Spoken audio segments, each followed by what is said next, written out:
नमस्कार दोस्तों, स्वागत है न्यू सर्जन एकेडमी के इस ऑनलाइन प्लेटफॉर्म पे। मैं आपका दोस्त नरेंद्र यादव आधुनिक भारत के इतिहास की ये महत्वपूर्ण श्रृंखला के साथ आप सबके समक्ष उपस्थित हूँ। साथियों, भारतीय इतिहास में आधुनिक भारत के इतिहास की हमारी ये श्रृंखला चल रही है, जो कि आने वाले यूपीएससी, यूपीपीएससी व किसी भी वनडे एग्जाम के लिए बहुत ही महत्वपूर्ण हमारा ये श्रृंखला है, बहुत ही महत्वपूर्ण हमारे कोर्स चल रहा है।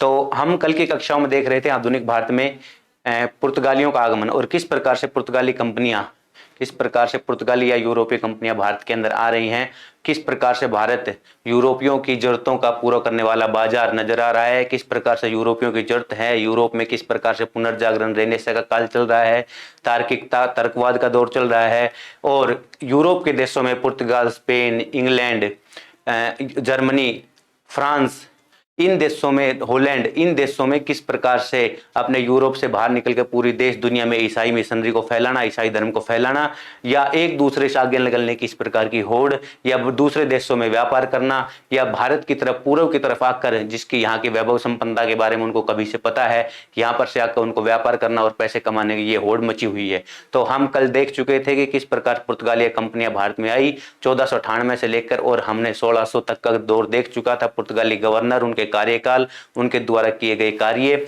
भारत में उनके द्वारा लाई गई चीजें, भारत से ले जाई गई चीजें, ये सब चीजें हम कल की कक्षा में देख चुके थे। हम कल की कक्षाओं में देख रहे थे कि 100 साल तक पुर्तगालियों की भारत में एक प्रकार से मोनोपोली रही है। उसके बाद से एकाधिकार जो है 100 साल के बाद दूसरी यूरोपीय कंपनियां, यूरोप के देश हैं जैसे कि इंग्लैंड है, हॉलैंड है, अपना स्पेन है, फ्रांस है, डेनिश हैं, स्वीडिश हैं, ये सब भी भारत की तरफ दौड़ने लग जाते हैं। उनको भी भारत का रास्ता का पता लग गया, तो वो सब भी भारत की तरफ दौड़ रहे हैं। और लगभग 1498 से लेकर और लगभग 1599 1600 का दौर है। यहाँ तक जो मोनोपोली थी व्यापार की, इस व्यापारिक बाजार में उस मोनोपोली को यहाँ पर तोड़ने का काम करते हैं। तो फिर हम यहाँ से देखते हैं कि किस प्रकार से पुर्तगाली कंपनियों का पतन, हमने पुर्तगाली कंपनियों के बारे में जितनी भी परीक्षा उपयोगी की थी वो देख लिया था। अब केवल हम देखेंगे पुर्तगाली कंपनियों का पतन, कि किस प्रकार से पुर्तगाली कंपनियों का पतन हुआ।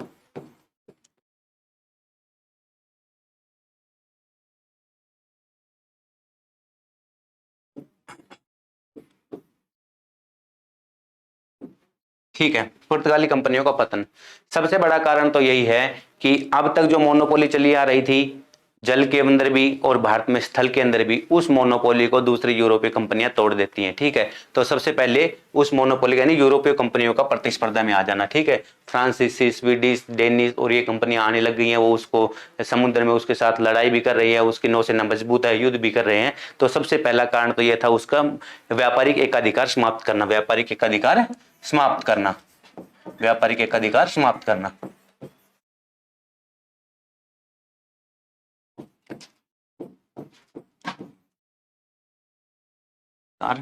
समाप्त करना।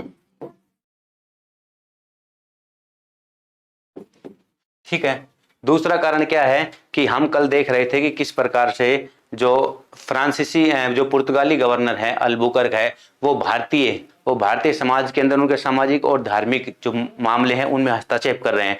जैसे कि सती प्रथा, जो भारत की एक सामाजिक, इस प्रकार भारतीय समाज में सती प्रथा का जो चल रहा है, सती प्रथा है वो रीति रिवाज है, उन रीति रिवाजों के अंदर वो छेड़खानी कर रहे हैं, और गोवा जैसे क्षेत्र में या उनकी जो टेरिटरी है उसमें सती प्रथा को बैन कर रहे हैं। दूसरी बात, उन महिलाओं को पुर्तगालियों के साथ विवाह करने के साथ, ईसाइयों के साथ विवाह करने के लिए, ईसाइयों को उन महिलाओं के साथ विवाह करने के लिए बाध्य कर रहे हैं, ताकि ईसाई धर्म की नस्ल पैदा हो सके, ईसाई धर्म भारत में आ सके। तो उनकी सामाजिक और धार्मिक असहिष्णुता भी भारतीय समाज को, यहाँ के राजा महाराजाओं को बड़ा इरिटेट करती है, उनको परेशान करती है।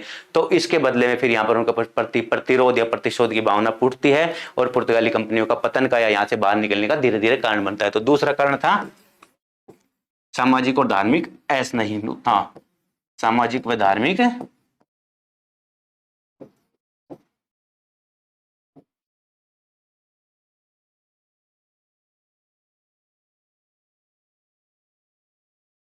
असहिष्णुता। ठीक है, सामाजिक व धार्मिक असहिष्णुता। ठीक है, तीसरा कारण क्या रहेगा? तीसरा कारण क्या रहेगा? पुर्तगालियों ने अब भारत की तरफ ध्यान देना बंद कर लिया और उन्होंने अपना एक नया व्यापारिक स्थल या नया बाजार खोज लिया, जो कि ब्राजील है। तो उन्होंने दक्षिण अफ्रीका में ब्राजील की तरफ, इन्होंने दक्षिण अमेरिका में ब्राजील की तरफ अपना ज्यादा ध्यान केंद्रित कर दिया। दक्षिण अमेरिका में ब्राजील की तरफ ये खिसक गए। तो ब्राजील की तरफ इन्होंने ज्यादा ध्यान दे दिया। ठीक है, तो ब्राजील की तरफ ध्यान दे दिया तो फिर यहाँ से यहाँ पर इनका ध्यान ऑटोमेटिक कम हो गया और वो कंपनियां फ्रांसीसी इंग्लिश कंपनी ऑटोमेटिक आगे निकल गई, डच कंपनी। ठीक है, तो ये भी उनका पतन का कारण था। चौथा, फ्रांसीसी कंपनी, पुर्तगाली कंपनी सरकारी कंपनी थी, सरकारी उपक्रम की कंपनी थी, है ना, सरकारी उपक्रम की कंपनी थी। और सरकारी उपक्रम में तो किस प्रकार से उसके जो कर्मचारी हैं, जो उनके वेतनधारी हैं, जो उनके सीईओ गवर्नर है, वो किस प्रकार से काम करेंगे वो आप सबको पता ही है। तो सरकारी कंपनी तो अपने हमारे यहाँ देख लो, सरकारी स्कूल है, सरकारी संस्थाएं, किस प्रकार से उनका बंटाधार हो रहा है। तो ये भी सरकारी कंपनी थी। सरकारी कंपनी होने के बाद इसके कर्मचारी थे वो सुविधा भोगी हो गए थे और उन्होंने यहाँ पर ज्यादा ध्यान दिया नहीं, तो इस प्रकार से भी पुर्तगाली कंपनी के पतन का कारण बना। ठीक है, ठीक है, एक दो कारण और देख सकते हो आप। हाँ, जो अल्बुकर्क है, जो गवर्नर अल्बुकर्क है, उसके बाद जितने भी गवर्नर आए ना, जितने भी चीफ एग्जीक्यूटिव ऑफिसर आए, सीईओ आए कंपनी के, वो सभी अयोग्य और अमहत्वाकांक्षी थे। वो अयोग्य लोग थे, उनकी बहुत ज्यादा रुचि नहीं थी कंपनी को आगे बढ़ाने में। ठीक है, बहुत ज्यादा उन्होंने अपने व्यापारिक साम्राज्य का विस्तार नहीं कर पाए। ठीक है, तो अयोग्य, एक और भी लिख लीजिए, अयोग्य व अदूरदर्शी, अयोग्य व अदूरदर्शी गवर्नर। ठीक है, अयोग्य व अदूरदर्शी गवर्नर भी इसके पतन का कारण बने, वे भी आगे नहीं ले जा सके। ठीक है, तो ये इस प्रकार से पुर्तगाली गवर्नरों का, पुर्तगाली कंपनी का कार्य रहा। ठीक है, अच्छा, कब तक रहते हैं भारत में? 1498 में, जैसे आपको पता है वास्को डी गामा समय से आ जाते हैं और फिर 1761 तक रहते हैं, 1961 तक, सॉरी 1961 तक, 1961 तक पुर्तगाली भारत के अंदर रहते हैं। पुर्तगाली भारत के अंदर व्यापार करते हैं। गोवा इनका मुख्यालय रहता है, गोवा में लंबे समय तक रहते हैं, गोवा तक सीमित रह जाते हैं। ठीक है, गोवा में रहते हैं। 1900 भारत की आजादी 1947 में अंग्रेज चले जाते हैं, लेकिन ये 1961 तक रहते हैं। ठीक है, तो ये कार्यकाल रहा उनका। अच्छा, एक बीपीएससी में क्वेश्चन आया था 2019 बीपीएससी का, उसमें था 2019 बीपीएससी में, ठीक है, पीरी में, उसमें एक क्वेश्चन था कि हुगली नदी में लूटपाट कौन करता था, मतलब कौन सी कंपनियां इस प्रकार से था कि कौन सी यूरोपीय कंपनी हुगली में लूटमार करती थी। ठीक है, तो पुर्तगाली कंपनियां हुगली में लूटमार करती थी। ठीक है, पुर्तगाली कंपनियां, और हुगली के लगभग ज्यादातर जगह पर यही शुरुआती दौर में लूटपाट करती थी ना। हुगली इनका हमने कल बताया भी था ना, नीनो डी कुनागटा में हुगली इनकी कोठी भी बन गई थी, मुख्यालय भी बन गया। ठीक है, तो पुर्तगाली कंपनी हुगली में लूटमार करती थी। हुगली के लगभग इन्होंने कार्टेज दी आर्मेडा चलाया था, कारपेट दी आर्मेडा प्रणाली, यानी जल में इनकी ब्लू वाटर पॉलिसी नीति अपनाई थी। जल के ऊपर इनका एक प्रकार से राज था, तो पूरे जल में ही जहां पर भी इनको कार्टेज नहीं मिलता था, चुंगी नहीं मिलती थी, वहां पर सब जगह लूटमार मनाते थे। तो ये, लेकिन ये क्वेश्चन हुगली के नाम से आया हुआ था, तो ये 2019 क्वेश्चन था। ठीक है, ये पुर्तगाली कंपनियों का यहां तक का दौर था, हमने पुर्तगाली कंपनी देखी। ठीक है, अब देखिए आप जैसे देख रहे हो कि वास्को डी गामा की यात्रा थी, वो 60 गुना पैसा यहां से कमा के वापस लेके गया अपनी पहली यात्रा में। इस दौरान 100 साल तक लगातार वो आते रहे यहाँ से। ईसाई धर्म के उनके ईसाई संत भी हमने जेवियर को देखा और मोन्सेरेट को देखा। इस प्रकार से ये लोग भी आ रहे हैं, ईसाई संत भी आ रहे हैं, यानी धर्म को भी फैला रहे हैं, अपने प्रयास कर रहे हैं, व्यापार तो कर ही रहे हैं। यहाँ से गर्म मसाले, रेशम वगैरह चीजें लेके जा रहे हैं, तो यहाँ पे स्थापित भी हो रहे हैं, धीरे धीरे अपनी टेरिटरी भी बढ़ा रहे हैं। ठीक है, 1600 के आसपास। तो यूरोप के अंदर भी और जो महत्वाकांक्षी देश हैं, जिस प्रकार से इंग्लिश हो गई, फ्रेंच हो गया और डच हो गए, तो यहां पर भी इन लोगों को भी पता चल गया कि भाई इस प्रकार से रास्ता खोजा जा चुका है और हमारे पड़ोसी देश पुर्तगाल और ये वहां से व्यापार करके ला रहे हैं, तो इनके अंदर भी इस प्रकार से एक महत्वाकांक्षा जगी। तो यहां से फिर डच ईस्ट इंडिया कंपनी भी, वैसे तो फिर क्रम में यहां तक पुर्तगाल के बाद दूसरी कंपनी को आने में लगभग 100 साल लग गए, लेकिन इसके बाद वो सभी देशों के अंदर इस प्रकार से डच भी, इंग्लिश भी, ये सब वहां से स्टार्ट होने लग गए। ठीक है, तो फिर डच कंपनी जो है, डच कंपनी भारत के अंदर आती है, डच कंपनी। ठीक है, डच कंपनी भारत के अंदर आती है। ठीक है, अच्छा, डचों का नीदरलैंड का पहला व्यक्ति, कंपनी से पहले नीदरलैंड का पहला व्यक्ति 1595 में आ चुका होता है। 1595 96 में, कई जगह 96 भी, कई जगह 95 भी है। ठीक है, हाउटमैन एक व्यक्ति है जिसको डच नाविक भी कह सकते हो आप। हाउटमैन पहला डच व्यक्ति है जो व्यापार को लेकर भारत के अंदर आता है। ठीक है, भारत के अंदर आता है। ठीक है, ठीक है, तो अब वहां पर डच कंपनी बना लेते हैं। कितने लोग मिलके? 17 लोग मिलकर या कुछ लोग मिलकर डच कंपनी बना लेते हैं। ठीक है, डच कंपनी बना लेते हैं। किस प्रकार से? व्यापारिक उद्देश्य से एक डच कंपनी व्यापारिक उद्देश्य से एक डच कंपनी बना लेते हैं, ठीक है। अच्छा, डच कंपनी बना लेते हैं, ठीक है। तो ये डच कंपनी बन जाती है और डच भारत के अंदर आ जाते हैं, ठीक है। 1602 के आसपास, 1602 के आसपास डच भारत के अंदर ये कंपनी, डचों की कंपनी आ जाती है। 1599 में इनकी कंपनी बन जाती है, ठीक है। 1602 में इनकी कंपनी बन जाती है, 1602 में कंपनी बन जाती है। और पहला मुख्यालय इनका होता है मछलीपट्टनम, जो आजकल मसूलीपट्टनम बोलते हैं, ठीक है, मछलीपट्टनम, ठीक है। तो ये क्वेश्चन भी पूछा जा सकता है कि इनकी पहली कंपनी कहां पे थी, तो मछलीपट्टनम थी, ठीक है। कब आए थे, 1602 के अंदर आए थे, ठीक है, ठीक है। अच्छा देखिए, डचों की अगर बात की जाए तो मान लीजिए ये भारत है ना, ये गुजरात वाला क्षेत्र है, ठीक है, ये गुजरात है, ये कोरोमंडल तट, और ये है, ये मालाबार तट है ना, ये मालाबार तट है, ये कोरोमंडल है, ठीक है। तो ये इधर से आएंगे, गुजरात में आने की सूरत में यहाँ पर आने के ज्यादातर प्रयास करते हैं क्योंकि यहाँ नजदीक है, लेकिन इसके बाद भी ये मालाबार पे या मद्रास और इस प्रकार से कोरोमंडल, तो इन्होंने पहली अपनी फैक्ट्री लगाई कहाँ पे, मछलीपट्टनम में। तो डचों की पहली पत्नी, डचों की पहली फैक्ट्री मछलीपट्टनम में, डचों की पहली फैक्ट्री मछलीपट्टनम में, ठीक है।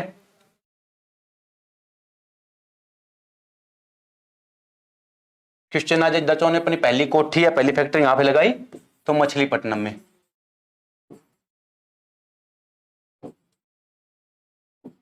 ठीक है। उसके बाद इन्होंने और दूसरी कहां पे लगाई, नागपट्टनम में, ठीक है, नागपट्टनम में।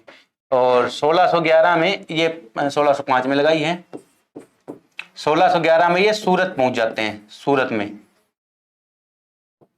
में अपनी फैक्ट्री लगाते हैं, ठीक है। और 1632 में, 1632 के आसपास ये कहां पहुंच जाते हैं, बंगाल में पहुंच जाते हैं, पीपली, बंगाल में पीपली, पीपली पहुंच जाते हैं, पीपली, ठीक है। देखो यहां पर भी कब्जा कर लिया है 1611 में, और यहां पर भी 1627, 1632 के आसपास यहां पर भी आ गए, पीपली भी आ गए 1627 के आसपास, पीपली, ठीक है, ठीक है। उसके बाद बिमलीपट्टनम में 1641 में, विमलीपट्टनम, और चिंसुरा, चिंसुरा में भी ये फैक्ट्री लगा लेते हैं, कहां पे लगा लेते हैं, चिंसुरा में फैक्ट्री लगा लेते हैं, ठीक है, चिंसुरा में भी ये फैक्ट्री लगा लेते हैं।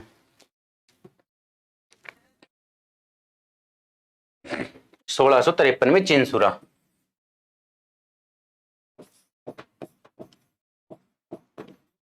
ठीक है। देखिए अब इनके ऊपर बहुत ज्यादा कुछ पूछा नहीं जाएगा डच कंपनी के बारे में। डच कंपनी 1602 में भारत में आई, ठीक है, तो इनकी कंपनियों के बारे में पूछ सकते हैं, ठीक है। डच कहां के लोग थे, डच नीदरलैंड के लोग थे, डच नीदरलैंड के लोग थे, ठीक है। डचों के बारे में पूछे, डच कहां से आए थे, तो नीदरलैंड, जिसको हॉलैंड भी बोलते हैं, ठीक है, ठीक है। डच हॉलैंड के, नीदरलैंड के लोग थे, ठीक है। पहली फैक्ट्री उन्होंने मछलीपट्टनम में लगाई, फिर नागपट्टनम में लगाई। अच्छा, एक ये जगह है पुलिकट, इसको मुख्यालय बनाया उन्होंने, यहाँ पर आंध्र प्रदेश और तमिलनाडु इसके बीच में एक जगह है पुलिकट झील, पुलिकट, तो यहाँ पर भी उन्होंने अपना मुख्यालय बनाया। तो पुलिकट के बारे में उनसे कोई क्वेश्चन पूछे तो बता सकते हो। नागपट्टनम में अपनी फैक्ट्री लगाई, 1611 में सूरत में यानी पश्चिम में पहुंच गए हैं, 1627 पीपली यानी बंगाल के अंदर, 1641 बिमलीपट्टनम और 1653 चिंसुरा। अच्छा, ये चिंसुरा बना था, चिंसुरा, इस चिंसुरा को दूसरा क्या नाम दिया गया था, गुस्ताबू फोर्ट, गुस्ताबू फोर्ट, चिंसुरा क्या कहा गया, गुस्ताबू फोर्ट, गुस्ताफू फोर्ट, ठीक है, ठीक है। गुस्ताफू फोर्ट के नाम से ये चिंसुरा जाना गया, ठीक है। तो इनकी कोठियों के बारे में पूछ सकते हैं, कई बार क्वेश्चन बना हुआ है कि इनमें से 3 दे देंगे, एक अलग दे देंगे, वो 4 दे देंगे, उपरोक्त में से कौन सी डचों की फैक्ट्री नहीं रही, डचों की कोठी नहीं रही। तो इस प्रकार से आप बता सकते हो, ये फैक्ट्रियों को ध्यान करके लेना, मछलीपट्टनम, नागपट्टनम, सूरत, पीपली, बिमलीपट्टनम, चिंसुरा, ठीक है, ये सब इनकी रही है फैक्ट्रियां, ठीक है। नीदरलैंड के लोग थे, हॉलैंड के। अच्छा, जब ये कंपनी आई तो शुरुआत में ये, इसकी कीमत क्या थी, इसकी बेस वैल्यू या मार्केट वैल्यू क्या थी, 65 लाख गिल्डर, 65 लाख है गिल्डर, 65 लाख गिल्डर इसकी मार्केट वैल्यू थी। अच्छा, 17 लोगों ने मिलकर इसको कंपनी बनाई। इसके बोर्ड ऑफ डायरेक्टर्स कितने लोग थे, 17 लोगों का बोर्ड ऑफ डायरेक्टर था, ठीक है, 17 लोगों का बोर्ड ऑफ डायरेक्टर यानी निदेशक मंडल, ठीक है, 17 लोगों का निदेशक मंडल था, ठीक है। 17 लोगों का निदेशक मंडल था। 65 लाख गिल्डरी इसकी कंपनी की बेस वैल्यू थी, कंपनी की मार्केट वैल्यू थी, ठीक है, कंपनी की वैल्यू। अच्छा, ठीक है, तो डच कंपनी को लेकर यही सब बातें थी। अच्छा, फिर इन्होंने अंतरराष्ट्रीय कारखाना कहां बनाया अपना, अंतरराष्ट्रीय मुख्यालय जकार्ता में। जकार्ता, ये इंडोनेशिया की तरफ शिफ्ट हो गए, इंडोनेशिया की तरफ, मलक्का की तरफ चले गए जकार्ता में। तो जकार्ता में इन्होंने अपना इंटरनेशनल कार्यालय, जकार्ता में भी इन्होंने अपना मुख्यालय बना लिया, ठीक है। क्वेश्चन आ जाए कि भाई डच कहां चले गए थे, अलग अलग जगह चल जाते हैं ना, जैसे कि पुर्तगाली ब्राजील चले गए थे, तो डच कहां चले गए थे, डच जकार्ता इंडोनेशिया की तरफ भी इन्होंने अपना व्यापारिक कोठी बना था, अपना मुख्यालय बना था, ठीक है। तो जकार्ता इंडोनेशिया में, ठीक है, इंडोनेशिया में,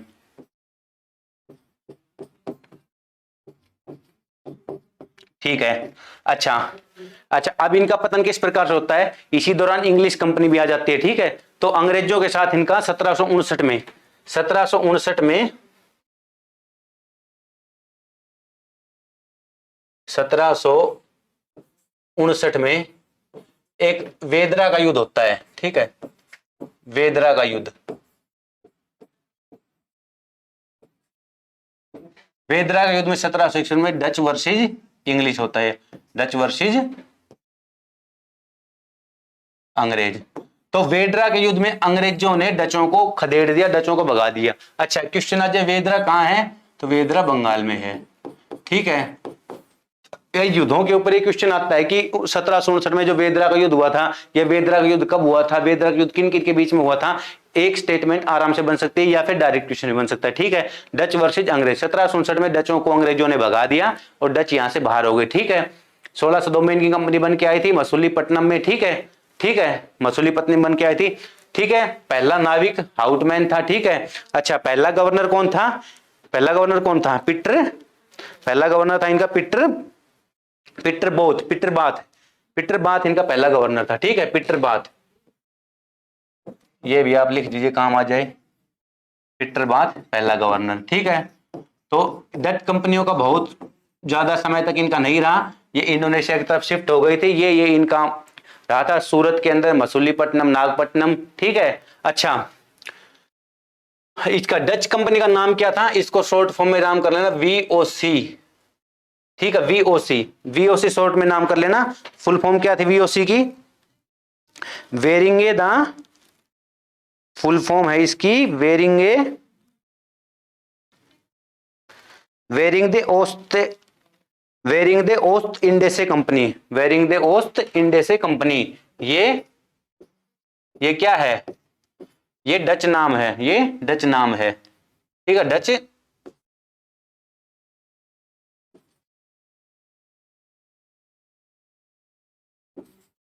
वेरिंग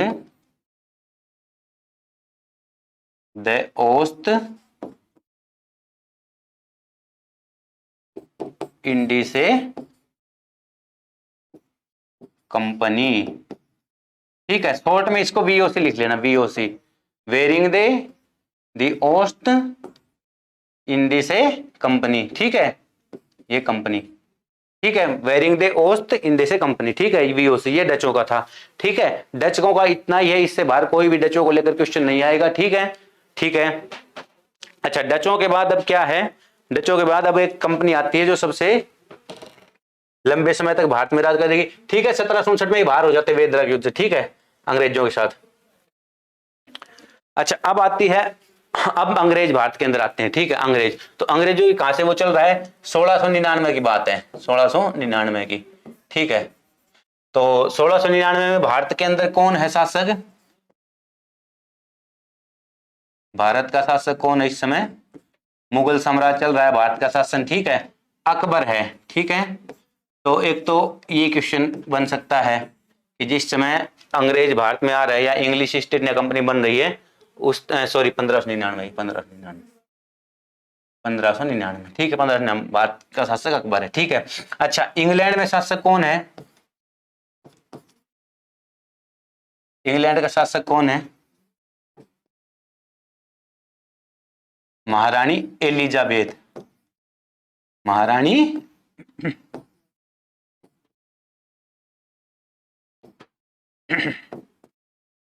एलिजाबेथ, महारानी एलिजाबेथ इंग्लैंड में शासक है। दोनों क्वेश्चन बन सकते हैं कि भारत में शासक कौन है और इंग्लैंड में शासक कौन है, ठीक है। अच्छा, 80 लोग मिलकर 80 लोग मिलकर आपस में विचार करते हैं, 80 लोग मिलकर आपस में विचार करते हैं कि हम क्यों ना भारत के अंदर जाएं, हम क्यों ना भारत के अंदर जाएं और एक ऐसी कंपनी, अपने शेयर धारक अपने पैसे मिला के कंपनी बनाए जो भारत के अंदर व्यापार करने के लिए जाए, ठीक है, भारत के अंदर व्यापार करने के लिए जाए, ठीक है। ये सितंबर 1599 में ऐसा सोच रहे हैं, सितंबर 1599 में सोच रहे हैं ऐसा, ठीक है। और 1600 में जाके ये महारानी से मिल लेते हैं, महारानी से मिल लेते हैं और फिर महारानी इनको यूरोप के मतलब ईस्ट के अंदर यानी पूर्व के अंदर, यानी पूर्व में जो भी भारत हो गया, चीन हो गया, इन सब के देशों में 15 साल का इनको व्यापारिक एकाधिकार दे दिया महारानी ने कि आप लोग जाके 15 साल तक यूरोप में और कोई भी कंपनी भारत में व्यापार करने या ईस्ट में व्यापार करने नहीं जाएगी, आपका एकाधिकार रहेगा, ठीक है। यानी केवल इंग्लिश और दूसरे देशों की जा सकती है क्योंकि महारानी इंग्लैंड की है, तो वहां से इन्होंने अपना चार्टर ले लिया, अधिकार पत्र, चार्टर महारानी से 1600 में ले लेते हैं और ये लोग, ठीक है, ईस्ट इंडिया कंपनी जो बाद में बनती है, पहले इसका नाम और रहता है, हम बताएंगे अभी, ठीक है। चार्टर लेके महारानी से और फिर ये कंपनी भारत की तरफ आ जाती है 1600 में, ठीक है। 1600 में बनती है, आएंगे धीरे धीरे इसमें, धीरे धीरे आएंगे इसके, है ना, धीरे धीरे इसमें लोग आएंगे, ठीक है। 1599 में जॉन मिडन हॉल, 1599 में जॉन मिडल हॉल आता है सबसे पहला व्यक्ति, 1599 में जॉन, यहां से इनकी बात होती है, 80 लोग मिलकर बात करते हैं कि हम एक व्यापारिक कंपनी बनाएंगे और उसमें अपने अपने शेयर डाल लेंगे, अब अपने शेयर डाल लेंगे। ये प्राइवेट कंपनी, देखिए पुर्तगाली सरकारी कंपनी थी, है ना, पुर्तगाली पब्लिक अफेयर सरकारी कंपनी थी, डच सरकारी कंपनी थी, लेकिन ये प्राइवेट कंपनी है। 80 लोग हैं जो निजी लोग, 80 वो अपना पैसा शेयर डाल के और फिर भारत के अंदर क्या कर रहे हैं, भारत के अंदर जाने की यानी ईस्ट की तरफ जाने के, व्यापार करने की अनुमति मांग रहे हैं महारानी एलिजाबेथ से। महारानी ने उनको अनुमति दे दी है। उससे पहले जॉन मिडन हॉल, उससे पहले जॉन मिडन हॉल 1599 में भारत में सूरत में आया है, ठीक है, सूरत में, ठीक है, क्योंकि इस साइड से कोई भी आएगा समुद्र के रास्ते तो वो सूरत की तरफ ही सबसे पहले पहुंचेगा, ठीक है, सूरत के अंदर। तो सूरत के अंदर आके वो देख रहा है कि वास्तव में ये जो रास्ता है, जो ये व्यापारिक मंडी है जो भारत का, ये ठीक भी है या नहीं, इसकी भौगोलिक स्थिति क्या है, इसमें व्यापार की क्या संभावना है भी या नहीं है, ये सब चीजों की बातें देखने के लिए वो मिडन हॉल भारत में आया है, ठीक है। अब देखकर वो वापिस जाता है, वापिस अपने साथियों को बताता है और वो लोग फिर 1600 में महारानी से एलिजाबेथ से 15 साल के लिए चार्टर लेते हैं, ठीक है, 15 साल का व्यापारिक एकाधिकार लेते हैं कि यूरोप में इंग्लिश कोई भी कंपनी और हमारे सिवाय नहीं जाएगी, ठीक है, हमारे सिवाय नहीं जाएगी, ठीक है, ठीक है। तो इसके बाद अब देखिए 1608 में पहला व्यक्ति भारत आता है इंग्लिश कंपनी का, 1608 में, 1608 में हॉकिंस नामक व्यक्ति भारत आता है, हॉकिंस, 1608 में हॉकिंस नामक व्यक्ति भारत आता है, ठीक है। हॉकिंस नामक व्यक्ति भारत में आता है, कहां पर आता है, मुगल सम्राट के दरबार में, मुगल बादशाह के दरबार में। अच्छा, मुगल बादशाह इस समय कौन है, मुगल बादशाह के दरबार में। तो मुगल बादशाह इस वक्त कौन है, मुगल बादशाह इस वक्त कौन है, अब देखिए, अब मुगल बादशाह जहांगीर है। अगर मुगल बादशाह कौन है, जहांगीर है, सलीम है, जहांगीर है, जहांगीर मुगल बादशाह बन चुका है। अकबर की मृत्यु हो चुकी है 1605 में, ठीक है, अकबर की मृत्यु हो चुकी है और ये अकबर के नाम से ये, और ये आता है जहांगीर, वहां पर भी, वहां पर जेम्स दूत, जो ब्रिटेन में जेम्स दूत है, तो हॉकिंस जेम्स प्रथम का दूत बन के आता है, जेम्स प्रथम का दूत बन के आता है, ठीक है। ये क्वेश्चन भी कई बार आता है, यूपीएससी में भी शायद आया हुआ है, जेम्स प्रथम का दूत बनकर आता है, हॉकिंस क्या बन के आता है, जेम्स प्रथम का दूत बनकर आता है, ठीक है, जेम्स प्रथम का दूत बन के आता है। महारानी एलिजाबेथ से चार्टर लेते हैं, ठीक है, 15 साल का व्यापारिक एकाधिकार लेते हैं। 1608 में आता है हॉकिंस, ठीक है, जहांगीर के दरबार में आता है, ठीक है। नाम इनको पता था उस समय कि भारत के अंदर अकबर है, भारत का बादशाह कौन है, अकबर है, भारत का बादशाह अकबर है, ठीक है। लेकिन भारत का बादशाह कौन है, भारत का बादशाह कौन है इस समय, जहांगीर बन चुका है, इस समय भारत का बादशाह कौन बन चुका है, जहांगीर बन चुका है, ठीक है, ठीक है। अच्छा, हेक्टर नामक जहाज से ये भारत आता है,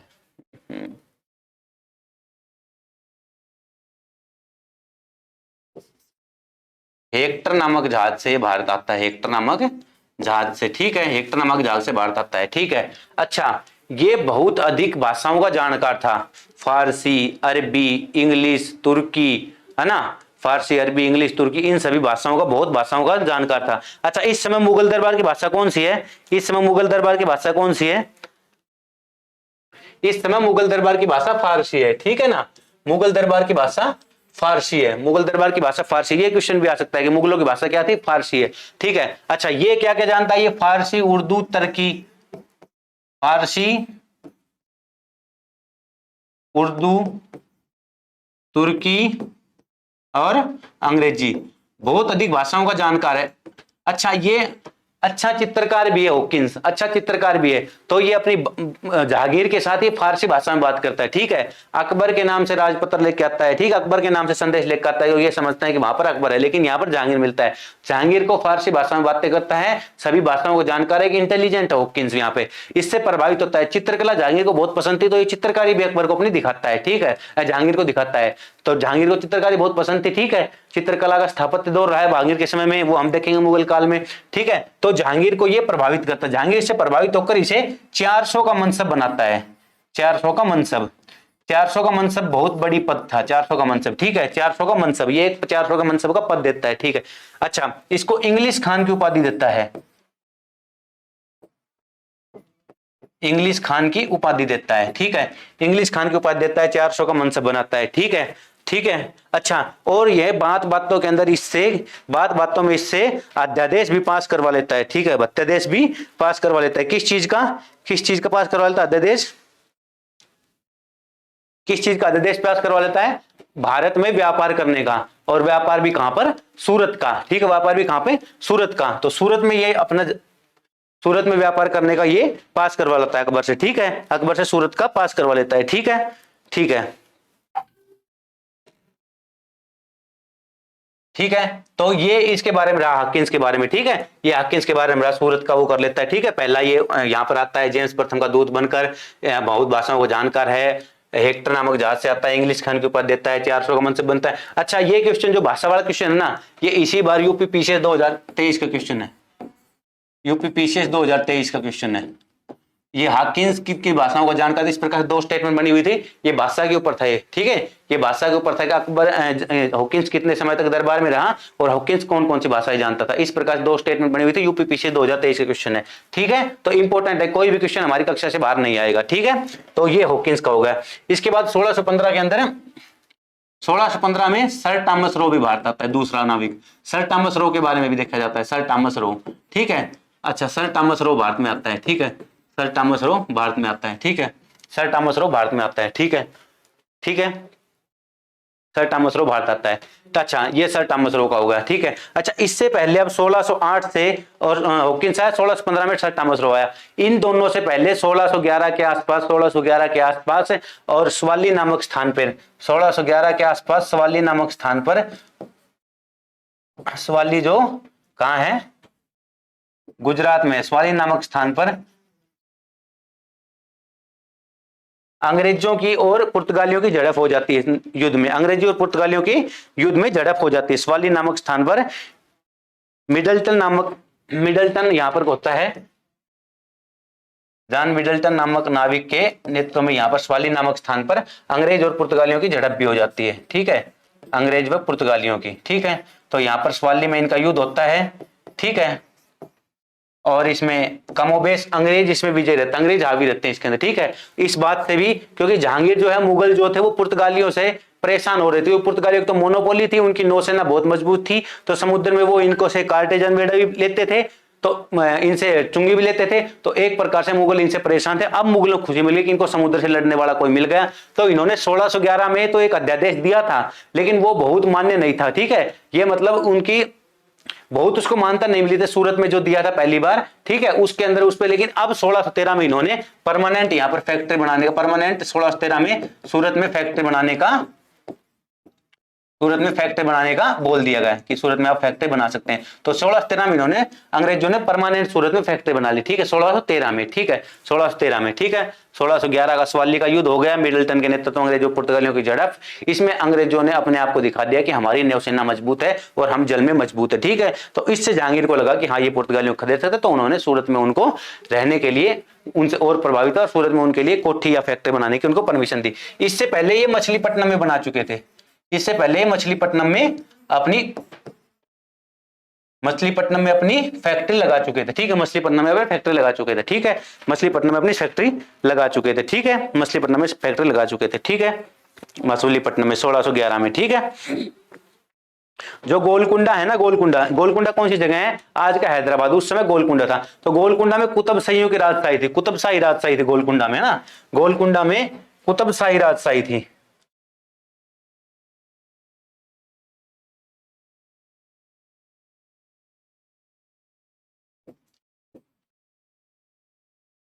कुतुबशाही राजशाही थी, तो उनको बोल के और यहां पर मछलीपट्टनम में उनकी फैक्ट्री लगवा दी गई थी 1611 में। ठीक है, राजशाही थी, 1611 में फैक्ट्री लगवा दी गई थी। ठीक है, अंग्रेजों की। कहां पर? मछलीपट्टनम में। ठीक है, 1611 में। सूरत में उनकी अस्थायी फैक्ट्री थी, लेकिन 1613 में सवाली के युद्ध में जीतने के बाद यहां पर एक इनका अंग्रेजों का एक शायद गवर्नर था, शायद सेनापति था, जनरल बेस्ट करके ऐसा नाम था, मिडल्टन के साथ वो भी था। ठीक है, इन्होंने पुर्तगालियों को वहां पर हावी रहे, उनको हराया, उससे प्रभावित होकर जहांगीर ने उनको 1613 में सूरत पर फैक्ट्री बनाने का अधिकार दिया। ठीक है, तो यहां तक का इनका होगा। 1615 के अंदर, 1615 के अंदर कौन आया था? 1615 के अंदर अपना सर टॉमस रो आ गया था। ठीक है, ठीक है, सर टॉमस रो आ गया था। ठीक है, अच्छा 1632 में इन्होंने 1500 पैगोडा में गोलकुंडा, अच्छा विस्तार क्रम में भी आगे बढ़ रहे हैं। गोलकुंडा कहाँ है? गोलकुंडा ये आज का हैदराबाद है ना। तो 1632 के अंदर गोलकुंडा को 500 पगोड़ा के बदले गोलकुंडा में वहां पर व्यापार करने की अनुमति प्राप्त कर ली इन्होंने। 500 पगोड़ा, देखो पगोड़ा एक मुद्रा है, 500 पगोड़ा के बदले, और वहां से 500 पगोड़ा वार्षिक के बदले वहां से गोलकुंडा को इन्होंने एक प्रकार से व्यापार करने के लिए खरीद लिया। ठीक है, 1632 में। ठीक है, तो तारीख भी याद रखना और ये भी। ठीक है, अच्छा इसी क्रम में अब 1698 में, अब ये इस क्रम में अपना व्यापार करते रहते हैं। अब 1698 में पहुंच गए हैं। 1698 में फ्रांसीसी डी करके, 1698 का भी कर देते हैं, 99 भी कह सकते हैं। 1698 99 का दौर है, 98 ज्यादा ठीक रहेगा। ठीक है, 1698। ठीक है, 1698 में फ्रांसिस डे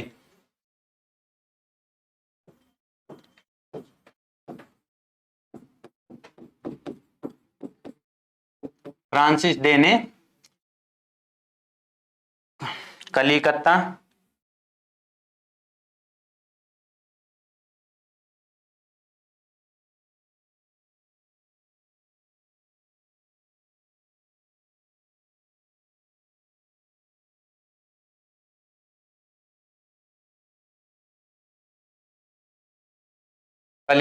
जिसको अब कलकत्ता कहते हैं, सुल्तानाती और गोविंदपुरी। किसने? फ्रांसिस डे ने। सुल्तानाती, कलिकत्ता और गोविंदपुरी।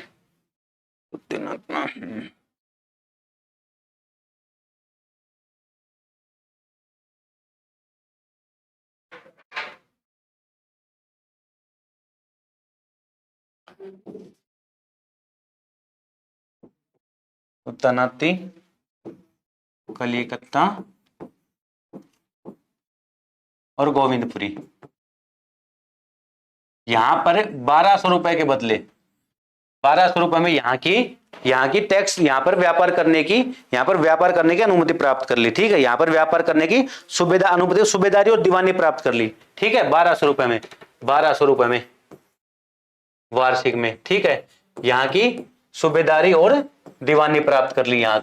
ठीक है, यहाँ के नवाब से। ठीक है, सूबेदारी व दीवानी प्राप्त कर ली। ठीक है, सुल्तानाती, कलिकत्ता, गोविंदपुरी में। ठीक है ना, विकास क्रम में देख रहे हो ना किस प्रकार से बढ़ते हुए जा रहे हैं, किस प्रकार से 1632 में गोलकुंडा को 500 पगड़ों में पटा पे ले लिया था, उसके बाद 1698 में फ्रांसिस डी। अच्छा इस दौरान ये इनको बंबई में मिल जाएगा, है ना, जब पुर्तगाली राजकुमारी चार्ल्स कैथरीन है और इंग्लिश राजकुमार के साथ उसकी शादी कर देता है और वो दहेज में उनको बंबई दे देता है, तो वो बंबई को भी इनको बंबई भी उनसे प्राप्त कर लेते हैं अंग्रेज। ठीक है, तो बंबई भी इस प्रकार से प्राप्त कर लेते हैं, ये भी हम बताएंगे आपको। ठीक है, तो ये विकास क्रम में चल रहा है। ठीक है, ठीक है, उसके बाद किस प्रकार से इनका साम्राज्य विस्तार हो रहा है? 1715 के अंदर, 1715 के अंदर मुगल बादशाह कौन है?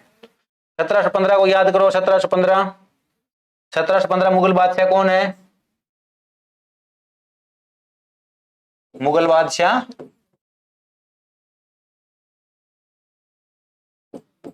फर्रुखियर है, फर्रुखियर है मुगल बादशाह, ठीक है ना। इस समय ये उत्तरवर्ती मुगलों में, उत्तरवर्ती मुगल शासकों में गिनती होती है इनकी। औरंगजेब की मृत्यु के बाद, औरंगजेब की मृत्यु के बाद कौन कौन बनते हैं ये? बहादुर शाह, जहादार शाह, फर्रुखियर, रफीउद्दौला, रफीउद्दौला, है ना, मोहम्मद शाह रंगीला, है ना, और सैयद बंधुओं का कब्जा रहता है, ठीक है, देखेंगे हम इनको। तो फर्रुखियर है, फर्रुखियर के दरबार में जॉन सरमन के नेतृत्व में, जॉन सरमन के नेतृत्व में एक प्रतिनिधिमंडल मिलता है, ठीक है, जॉन सरमन के नेतृत्व में एक प्रतिनिधि मंडल मिलता है फर्रुखियर से, ठीक है। अच्छा, फर्रुखियर इस समय 1715 में फर्रुखियर शासक है, जॉन सरमन के नेतृत्व में मिलते हैं, ठीक है, और इनके साथ एक डॉक्टर रहता है हैमिल्टन करके, ठीक है। इस समय फर्रुखियर एक फोड़े से, फोड़े से परेशान है, फोड़े से पीड़ित है, फोड़ा से पीड़ित है, ठीक है, फोड़ा से पीड़ित है।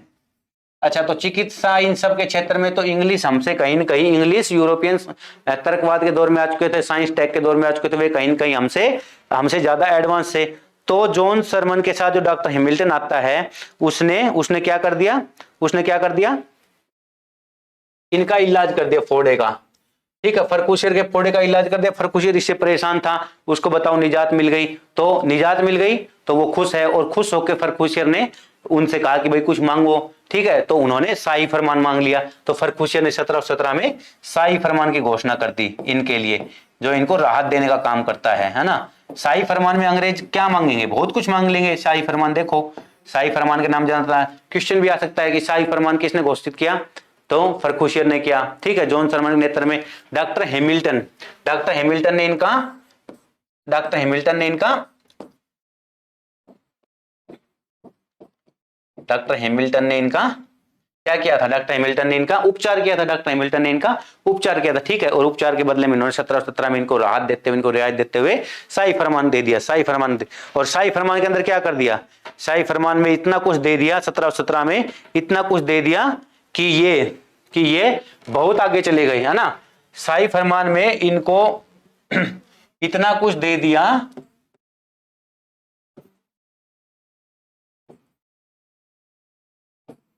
शाही फरमान में इतना कुछ दे दिया कि ये अन्य कंपनियों से बहुत आगे चले गए, और भारत का बहुत बड़ा राज्य क्षेत्र इसमें, या व्यापार के क्षेत्र में इस प्रकार जीतने में ये कामयाब होंगे आगे बाद में। तो इस प्रकार शाही फरमान में क्या दे दिया? 30,000 रुपए वार्षिक में बंगाल की, 30,000 रुपए वार्षिक में बंगाल दे दिया, कर मुक्त कर दिया वहां पे, है ना, वहां पर कर मुक्त कर दिया बंगाल को, व्यापार मुक्त से कर मुक्त कर दिया, ठीक है, व्यापार कर मुक्त, ठीक है। 10,000 रुपए में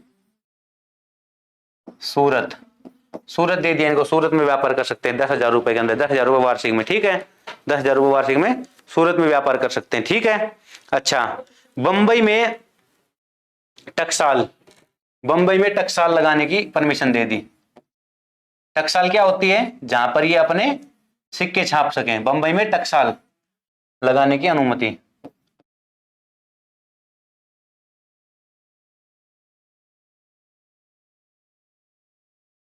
बंबई में टकसाल लगाने की अनुमति दे दी, है ना। टकसाल में अपने सिक्के छापते हैं, वहां पर अपने सिक्के बनाते हैं, और उन्हीं सिक्कों को भारतीय बाजार में और विनिमय करने का, भारतीय बाजार में सर्कुलेट करने की इनको परमिशन दे दी। रहने और बसने के लिए जमीन, रहने और बसने की जमीन खरीदने की इस प्रकार से परमिशन दे दी, रहने बसने के लिए जमीन की परमिशन दे दी, ठीक है। तो ये शाही फरमान था, ठीक है, ये शाही फरमान था, ठीक है। 30,000 में बंगाल में व्यापार कर मुक्त, 10,000 में सूरत, बंबई में टकसाल लगाने की अनुमति, रहने बसने की जमीन, ठीक है, ठीक है, ठीक है। जो ये फर्रुखियर का शाही फरमान था, ठीक है, ठीक है।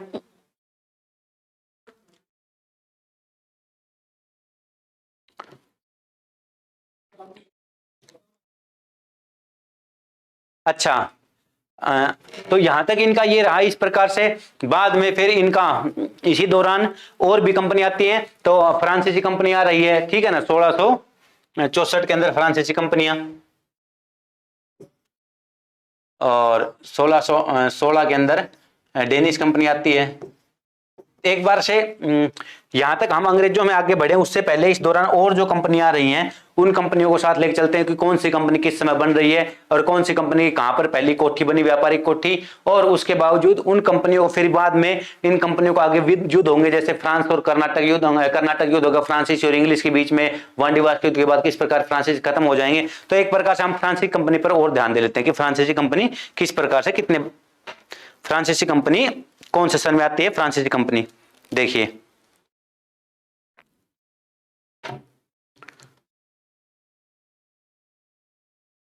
इसके बाद आती है Danish east India company 1600, Danish east India company,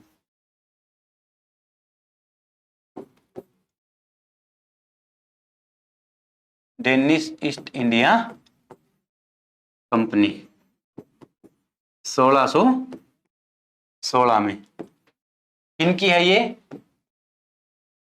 Denmark की, ठीक है, डेनमार्क के लोगों के, डेनमार्क के लोगों के, ठीक है, डेनमार्क के लोगों के, ठीक है। और ये पहली कोठी कहां पर बनाते हैं, फ्रांकोबार में, फ्रांकोबार में,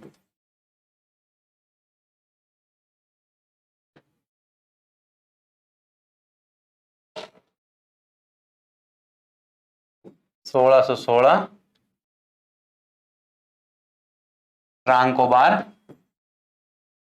1616 में कंपनी बनती है, ठीक है, फ्रांकोबार के अंदर, और 1620 में इनकी पहली कोठी लगती है, ठीक है, ये कोठी का स्थान है और ये 1620 में समय है, ठीक है, ये आगमन का समय है 1616, ठीक है, ठीक है, ठीक है। डेनिश ईस्ट इंडिया कंपनी किनकी है ये, डेनमार्क की है, डेनमार्क, ठीक है। अच्छा, फ्रांसीसी ईस्ट इंडिया कंपनी,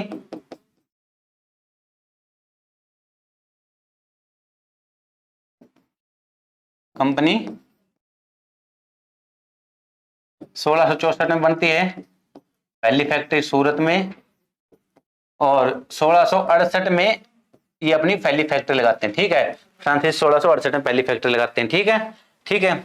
अच्छा, फिर स्वीडिश, स्वीडन की है company Swedish east India company, ये आती है 1720 के आसपास, 1720 में, 1720 में, और ये पहली फैक्ट्री अपनी कहां लगाते हैं, ये पहली फैक्ट्री अपनी कहां लगाते हैं,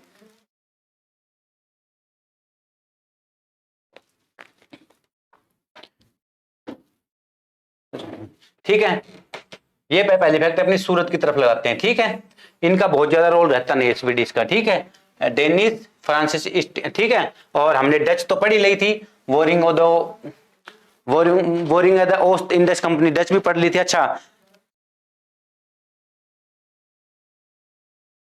अच्छा, ये हो गई। इसके बाद हम देख लेते हैं कि जो फ्रांस इंग्लिश कंपनी थी उसका नाम क्या था, the governor,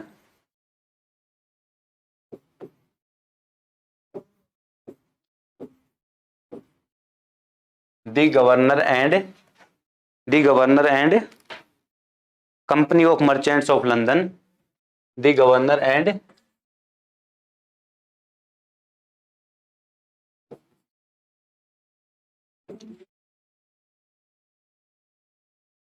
company of merchants of London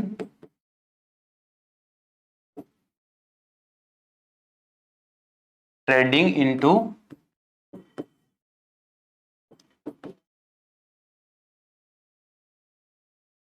trading into East Indies,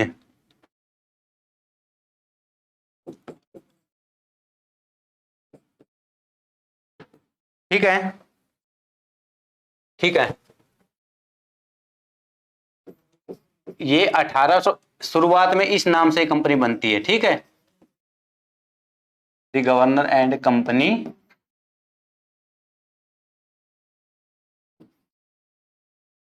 company of merchants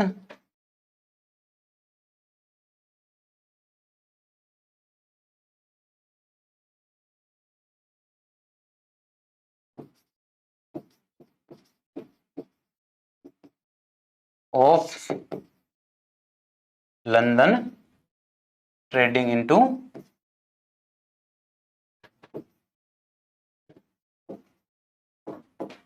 east Indies, ठीक है।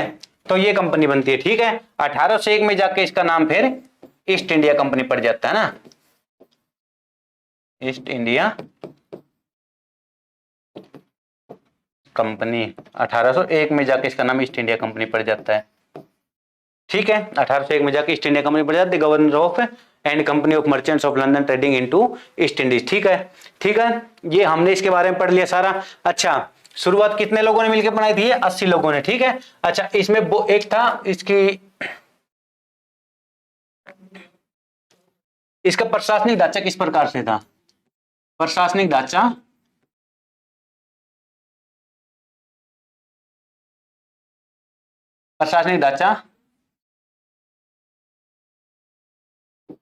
कोर्ट ऑफ प्रोप्राइटर्स और कोर्ट ऑफ डायरेक्टर्स। ठीक है, इसमें 24 लोग शामिल थे। सबका 1 वर्ष कार्यकाल होता था और ये कार्यकारी अधिकारी थे। ठीक है, कोर्ट ऑफ प्रोप्राइटर्स ये शेयर धारक होते थे, 80 लोग थे, शेयर धारक होते थे। ठीक है, ये शेयर धारक थे। Court of proprietor, court of director 24 लोग, 1 वर्ष कार्यकाल। ठीक है, अच्छा, कोर्ट ऑफ डायरेक्टर्स के लिए वोट करते थे कोर्ट ऑफ प्रोप्राइटर्स या किसी भी फैसले के लिए। तो जो 500 पाउंड के थे शुरुआत में, जो 500 पाउंड या इससे ज्यादा के शेयर धारक थे वो वोट कर सकते थे। ठीक है, 500 पाउंड के शेयर धारक वोट कर सकते थे। ठीक है, 500 पाउंड के शेयर धारक वोट कर सकते थे। ठीक है, 500 पाउंड के शेयर धारक। बाद में ये हो गया था 1000 पाउंड के, 1000 पाउंड के शेयर धारक। ठीक है, कोर्ट ऑफ डायरेक्टर्स के लिए वोट करना होता था, पहले 500 पाउंड के शेयर धारक करते थे, क्योंकि कोर्ट ऑफ प्रोप्राइटर्स थे ये थे जो शेयर धारक थे, 80 लोग इन्होंने मिलकर कंपनी बनाई थी। और इसको चलाने के लिए कोर्ट ऑफ डायरेक्टर यानी 24 लोग थे, जो कि एक समिति थी जो कार्यकारी थे, है ना, जिनको चुना जाता है। इनका 1 वर्ष का कार्यकाल होता था और इनको चुनने के लिए कोर्ट ऑफ प्रोप्राइटर्स वोटिंग करते थे। वोटिंग वही प्रोप्राइटर्स करते थे जिनका 500 पाउंड से अधिक हिस्सेदारी होती थी, शेयर होते थे। बाद में 1000 पाउंड से अधिक शेयर धारक भी करने लग गए थे। ठीक है, ये इसका प्रशासनिक ढांचा था। ठीक है, ब्रिटिश के बारे में हम आगे देखते रहेंगे। मुगलों के सामने देख लिया था, शाही फरमान के बाद फिर वो एक बड़े स्वरूप के साथ पूरे देश के अंदर बढ़ेंगे और उनकी फिर व्यापारिक महत्वाकांक्षा से फिर उनकी राजनीतिक महत्वाकांक्षा और फिर किस प्रकार से 1757 में प्लासी का युद्ध, 1764 में बक्सर का युद्ध और फिर यहाँ पर पूरा भारत के अंदर 1771 के 73 के रेगुलेटिंग के साथ भारत में शासन, वो सब हम देखते रहेंगे किस प्रकार से फिर वो शासन करते हैं। उससे पहले कल हम बची हुई फ्रांसीसी और दूसरी कंपनियां उनको निपटा लेंगे, किस प्रकार फ्रांसीसी कंपनियां आती हैं और फिर अंग्रेजों के साथ टसल में कर्नाटकियों के साथ युद्ध और उनमें फिर बाहर निकल जाना और फिर भारतीय राजनीति से, भारतीय व्यापारिक मंडी से वो सारी कंपनियां बाहर रह जाती है, केवल इंग्लिश बच जाती हैं। तो इंग्लिश का इस दौरान शासन और ये सब पूरा कल की यात्रा हमारी चलेगी। आज हम यही समाप्त करते हैं। बहुत बहुत धन्यवाद।